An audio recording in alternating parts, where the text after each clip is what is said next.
Christie Wilson was just 27 years old when she mysteriously disappeared from Thunder Valley Casino, located in Lincoln, California, on October 5th, 2005. Lincoln is a small city located in Placer County with a population of 50,000. In a small town like this, disappearing just doesn't happen. Security camera footage shows Wilson exiting the casino with an older man. He is seen attempting to put his arm around Christie, who rejected his advances. They continued to walk out of camera's view, and she was not seen alive again. Authorities were able to identify the man in the security footage as Mario Garcia. Mario lived in Auburn, California. He was a husband and a father. Security footage showed Mario driving out of the casino. No one else was seen in the vehicle. The day after Christie's disappearance, when questioned by authorities, he claimed they had played at the same table together, and when the table was no longer working in their advantage, Christie suggested moving to a different table. They continued to gamble for a little before both deciding to leave for the night. He claims they said their goodbyes and parted ways. Authorities searched Mario's property in Auburn and noticed during the search he had fresh scratches to his face and body. Scratches no one from the casino seemed to remember him having. The search of Mario's vehicle provided more sinister events than Mario claimed. Authorities found hair matching to Christie and blood on the back floor and back door. Given the security footage, scratches, blood, and hair, police believed Mario had abducted and murdered Christie.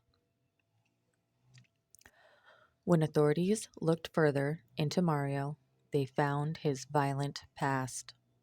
Mario was involved in a deadly car accident that took the life of an ex-girlfriend and her mother. He also had been charged with assault with a deadly weapon for an attack on another ex-girlfriend.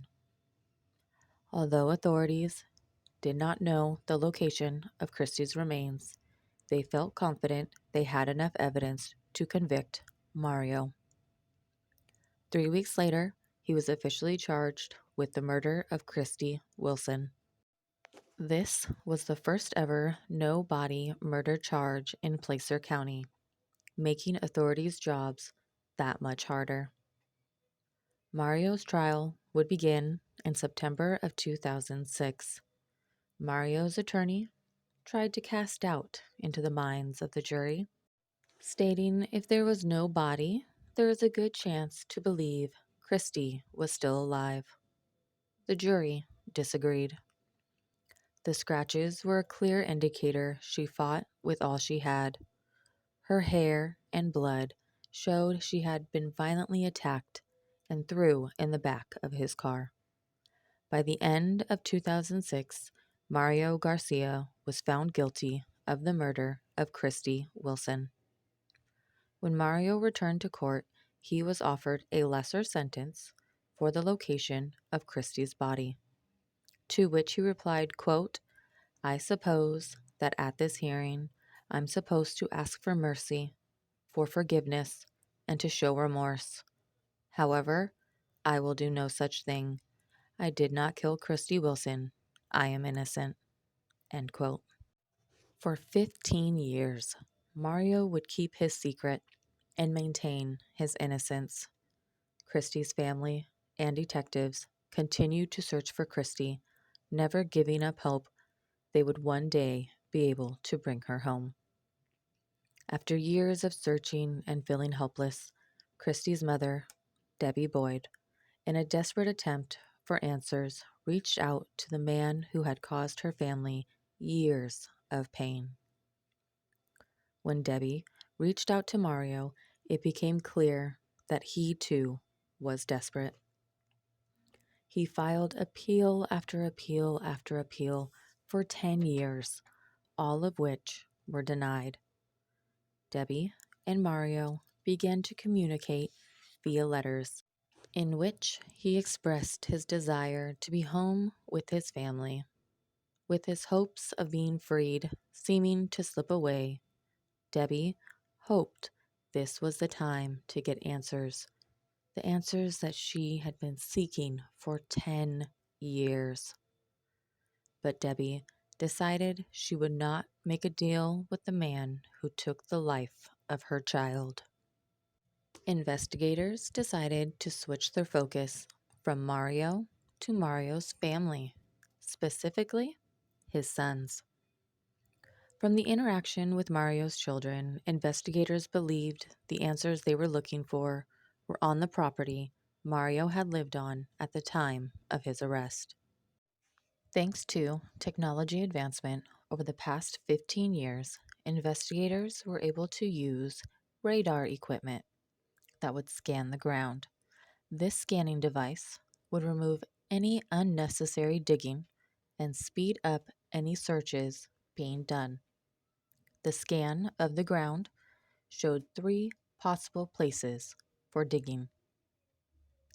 In August of 2020, buried just 100 yards from the home of Mario, human remains were found. Investigators were able to locate a full skeleton. The bones showed the victim had a broken nose and hand. Because only skeletal remains were found, a cause of death could not be determined. The skeletal remains would be confirmed to be that of Christie Wilson. Christie's family was finally able to bring her home, while Mario would spend the remainder of his life behind bars. He would pass away while incarcerated on December 24th, 2020. Why did Mario commit this awful crime? Why was her body not found on the initial search of his property? Why would Mario not tell the location of Christie's remains? I do hope Christie's family gets the peace that they deserve.